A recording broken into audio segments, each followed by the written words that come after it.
வணக்க மக்களே, நாம இந்த ஆரோக்கியமான பதிவில் பீர்க்கங்காயில் நிறைந்துள்ள மருத்துவ நன்மைகளை பற்றி நம்ம விளக்கமாக பார்க்க போகிறோங்க. நம்முடைய உடலமைப்புக்கு வேண்டிய அத்தியாவசியமான ஊட்டச்சத்துக்களை பீர்க்கங்காய் நமக்கு வழங்குதுங்க. விட்டமின் சி, துத்தநாகம், இரும்புச்சத்து, ரிபோஃப்ளோவின், மெக்னீசியம், தயாமின் உள்ளிட்ட அனைத்து ஊட்டச்சத்துக்களுமே பீர்க்கங்காயில் இருக்குங்க. பீர்க்கங்காயை நம்ம வாரத்தில் ஒரு தடவையாவது நம்மளுடைய உணவுகள் எடுத்துக்கொள்ளும் போது கிடைக்கக்கூடிய ஊட்டச்சத்துக்கள் மூலமாக கிடைக்கக்கூடிய மருத்துவ நன்மைகளை விளக்கமாக பார்ப்போம். அதை பற்றி பார்க்கறதுக்கு முன்னாடி இந்த வீடியோவுக்கு மட்டும் ஒரு லைக் கொடுத்துட்டு இந்த தகவலை உங்களுக்கு தெரிஞ்சவங்களுக்கும் ஷேர் பண்ணிடுங்க. ஏன்னா இது அவங்களுக்கும் பயனுள்ளதாக இருக்கக்கூடிய ஒரு ஆரோக்கியமான பதிவு தாங்க.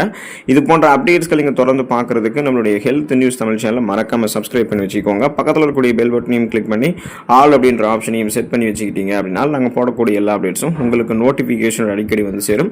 சரிவாங்க மக்களே, இப்போ வீடியோக்குள்ளே போயிடலாம். நம்முடைய உடல் எடையை எந்த விதமான பக்க விளைவுகள் இல்லாமல் ஆரோக்கியமான முறையில் குறைக்கிறதுக்கான அந்த டயட்டை நம்ம மெயின்டைன் பண்ணுறதுக்கு பீர்க்கங்காய் நம்மளுடைய உணவுகளை சேர்த்துக்கொள்ளலாங்க. அதுக்கான காரணம் என்ன அப்படின்னா, பீர்க்கங்காயில் ஏற்கனவே குறைந்த கலோரிகள் காணப்படுதுங்க. பீர்க்கங்காயில நார் சத்துக்கள் அதிக அளவில் காணப்படுது. கொழுப்பை சரியாக ஜீரணித்து உறிஞ்சக்கூடிய உணவு இலைகளால் பீர்க்கங்காய் நிரம்பி இருக்குங்க. மேலும் நம்ம இந்த பீர்க்கங்காயை சாப்பிட்டோம் அப்படின்னா வயிறு நிரம்பிய ஒரு எண்ணம் நமக்கு தோன்றும். அதாவது ஒரு உணவுகளையே சாப்பிட்டு முடிச்சு ஒரு ஃபுல்ஃபில் சாட்டிஸ்ஃபேக்ஷன் நமக்கு இருக்கும். அதனாலேயே நம்ம அதிகப்படியான கலோரிகள் இருந்திருக்கக்கூடிய மற்ற உணவுகள் எடுத்துக்கொள்ள மாட்டோம். நுறுக்கு தீனிகள் எல்லாம் வாங்கி சாப்பிட மாட்டோம். குப்பை உணவுகள் எல்லாம் நம்ம தவிர்க்கிறதுக்கு உதவும். அதாவது ஜங்க் ஃபுட்ஸ் எல்லாம் நம்ம எடுத்துக்கொள்ள மாட்டோம். ஸோ இதெல்லாம் எடுத்துக்கிட்டா தான் நம்மளுடைய உடல் எடை இன்னும் அதிகப்படுத்தப்படும். அதனால அதெல்லாம் நம்ம தவிர்க்கிறதுக்கு பீர்க்கங்காயை எடுத்து பசியை முதல்ல நம்ம கண்ட்ரோல் பண்ணணும். ஸோ இதனாலேயே உங்களுடைய உடல் எடையை உங்களால் குறைக்க முடியும். பசியை கண்ட்ரோல் பண்ணிடலாம். அதுக்கப்புறம் பீர்க்கங்காயில் இருக்கக்கூடிய நார் சத்துக்கள் ஏற்கனவே உங்களுடைய உடலில் தேங்கி இருக்கக்கூடிய அதிகப்படியான கொழுப்புகளை கரைத்து உங்களுக்கு வேண்டிய ஆற்றலாக மாற்றி கொடுத்துரும். அதாவது கொலஸ்ட்ரால்ஸை எனர்ஜியை கன்வெர்ட் பண்ணி எரிச்சு அது உங்களுக்கு தொப்பை போன்ற அமைப்பு, தேவையில்லாத கொழுப்பு படிவுகள்லாம் நீக்கி கனக்கச்சிதமான கட்டுடல் மேனியை கொடுக்கும். ரத்த சர்க்கரையினுடைய அளவை கட்டுப்படுத்துறதுக்கு பீர்க்கங்காயை எடுத்துக்கொள்ளலாங்க. ரத்த சர்க்கரையினுடைய அளவை கட்டுப்பாட்டுக்குள்ள வைக்கிறதுக்கு பீர்க்கங்காய் உதவுவதற்கான காரணம் என்ன அப்படின்னா, பீர்க்கங்காயில் இருக்கக்கூடிய பெப்டைடுகள் மற்றும் அல்கலாய்டுகள் நம்முடைய மெட்டபாலிசத்தை இன்க்ரீஸ் பண்ணும். அதாவது வளர்ச்சிதை மாற்றத்தை துரிதப்படுத்தும். இது நமது ரத்த சர்க்கரை மற்றும் இன்சுலினுடைய உற்பத்தியை கட்டுப்படுத்துது. ஸோ இது உடல்ல சர்க்கரையை முறையாக சுரக்கிறதுக்கும் முறையாக உறிஞ்சுவதற்கும் ஹெல்ப் பண்ணுது. அதாவது உணவுகள் செரிக்க கொஞ்சம் கொஞ்சமாக தான் நம்மளுடைய ரத்தத்தில் சர்க்கரையினுடைய அளவு பார்த்தீங்கன்னா உயர்ந்து கொண்டே இருக்கும். அதுக்கேற்ற மாதிரி தான் நம்மளுடைய ஹார்மோன் கரெக்டான அளவில் அந்த இன்சுலின் ஹார்மோனை உற்பத்தி பண்ணி அதிகரிக்காமல் கண்ட்ரோலில் வைத்துக் கொள்வதற்கெல்லாம் பீர்க்கங்காய் உதவிகரமாக இருக்குங்க. ஸோ குறிப்பாக உங்களுக்கு ஹை பிளட் சுகர் லெவல் இருக்குது அப்படின்னா அதை நீங்கள் கண்ட்ரோல் பண்ணி உங்களுக்கு அதை நார்மலாக நீங்கள் மாற்றிக்கிறதுக்கும் நாளடைவில் அந்த சுகர் ப்ராப்ளத்தில் விடுபடுவதற்கெல்லாமே நீங்கள் பீர்க்கங்காயை உணவுகளை சேர்த்துக்கொள்ளலாம். ஃபியூச்சரில் உங்களுக்கு சுகர் ப்ராப்ளம் வரக்கூடாது அப்படின்னு நினைச்சிங்க அப்படின்னாலுமே இப்போ இருந்தே வாரத்தில் ஒரு தடவை பீர்க்கங்காய் எடுத்துக்கொள்ளும் போது நீங்கள் நலமாக இருப்பீங்க. நோய் எதிர்ப்பு சக்தி திறனை அதிகரிக்கக்கூடியதுங்க பீர்க்கங்காய். இப்போ கண் தொற்று, கல்லீரல் தொற்று அல்லது வயிறு சம்பந்தமான தொற்று பிரச்சனைகள் ஏற்படுவதெல்லாம் அடிக்கடி நிறைய பேருக்கு ஏற்படும். இதுக்கு முக்கிய காரணமே நம்முடைய நோய் எதிர்ப்பு சக்தி நமக்கு பலவீனமாக இருக்கிறதால தான்.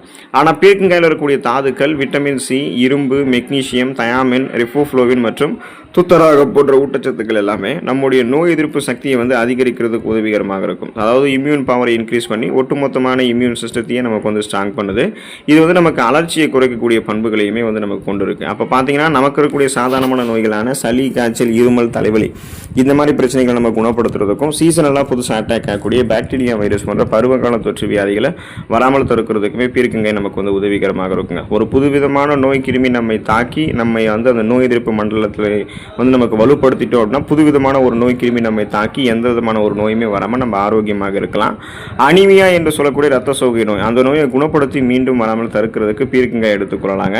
இரும்புச்சத்து குறைபாட்டால் தான் நமக்கு ரத்த சோகை நோய் ஏற்படும். ஸோ இப்போ பார்த்தீங்கன்னா உங்களுக்கு அந்த இரும்புச்சத்து குறையும் பொழுது ரத்த சிகப்பணுக்கள் குறையும். ரத்த சிகப்பணுக்கள் குறைஞ்சதுன்னா அதில் இருக்கக்கூடிய ரத்த புரதமான ஹீமோகுளோபினுடைய எண்ணிக்கையும் குறையும். இப்போ ஹீமோகுளோபின் உங்களுக்கு குறையும் பொழுது போதுமான அளவுக்கு ஆக்சிஜன் சப்ளை உங்களுக்கு கிடைக்காது. இதனால் மயக்கம், தலைவலி, குமட்டல், வாந்தி, உடல் சோர்வு, உடல் பலவீனம், உடல் கடுமையாக வலிக்கிறது, ரெஸ்ட் எடுத்தாலும் சரியாகாமல் இருக்கிறது, கவனமின்மை, இந்த மாதிரி ரத்த சோகைக்கான அந்த அறிகுறிகள்லாம் உங்களுக்கு தோன்ற ஆரம்பிக்கும். இப்போ நீங்கள் அதுக்கு என்ன பண்ணணும் அப்படின்னா இரும்புச்சத்து பற்றாக்குறையை நீங்கள் நீக்கணும் இல்லையா, அதுக்கு தான் நீங்கள் பீர்க்கங்காய் எடுத்துக்கொள்ளணும். பீர்க்கங்காய் எடுத்துக்கொள்ளும் போது நம்மளுடைய உடலில் இருக்கக்கூடிய ரத்த சிகப்பணுக்களுடைய உற்பத்தியை பராமரிக்கிறதுக்கான அந்த இரும்புச்சத்து கிடைக்கும். ஸோ இதன் மூலமாக உங்களுடைய உடல் உறுப்புகளை நீங்கள் மீண்டும் சுறுசுறுப்பாக ஆக்சிஜன் சப்ளை கொடுத்து நீங்கள் மீண்டும் அந்த ரத்த சோகை நோய்களுக்கான அறிகுறிகள் இல்லாமல் நலமோடு இருக்கலாம்.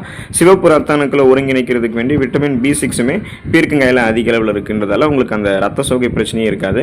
சரும பளபளப்பை நம்ம வந்து தொடர்ந்து பராமரிக்கிறதுக்கு எல்லாமே பீர்க்கங்காய் எடுத்துக்கொள்ளலாங்க. சரும பிரச்சனைகள் பெரும்பாலும் குடல் ஆரோக்கியத்தோட தொடர்புடையது அப்படின்றத தெரிஞ்சுக்கோங்க. உங்களுடைய குடல்களில் கிருமிகள் இருந்துச்சு, கழிவுகள் இருந்துச்சுன்னா அது உங்களுக்கு ஃபேஸில் வந்து பார்த்தீங்கன்னா சருமம் தொடர்பான பிரச்சனைகளை ஏற்படுத்தும். எனவே வாரத்திற்கு 1 அல்லது 2 முறையாவது பீர்க்கங்காயை நீங்கள் உங்களுடைய உணவுகளை சேர்க்கிறது நல்லது. ஸோ இதனால் உங்களுடைய சருமத்தை பளபளப்பாக வைக்கிறதுக்கு பீர்க்கங்காய் ஊட்டச்சத்துக்களை உங்களுக்கு அளிக்கும். சில வாரங்களுக்குள்ளேயே உங்களுடைய சரும அழகு மற்றும் குடல் ஆரோக்கியத்தில் நீங்கள் மாற்றத்தை பார்ப்பீங்க. எனவே இந்த பீர்க்கங்காயை உங்களுடைய உணவுகளை சேர்த்துட்டு வாங்க. முடிஞ்சால் சூப் மாதிரியும் நீங்கள் எடுத்துக்கொண்டீங்கன்னா நல்ல பலன் கிடைக்கும். முகப்பொருட்கள், கண் கருவளையங்கள்லாம் இல்லாமல், சுருக்கங்கள்லாம் இல்லாமல் ஒரு அழகான சரும தோற்றம் வந்து நமக்கு கிடைக்க ஆரம்பிக்கும். குடல்கள்லையுமே கழிவுகள் இருக்காது. தொடர்ந்து பீர்க்கங்காய் எடுத்துக்கொண்டு நலம் பெறுங்கள். உடல்நலத்தை பராமரித்துக் கொள்ளக்கூடிய வாய்ப்பை பெற்று ஆரோக்கியமாக இருங்க. அடுத்த ஆரோக்கியமான பதிவில் மறக்காமல் சந்திப்போம். நன்றி மக்களே.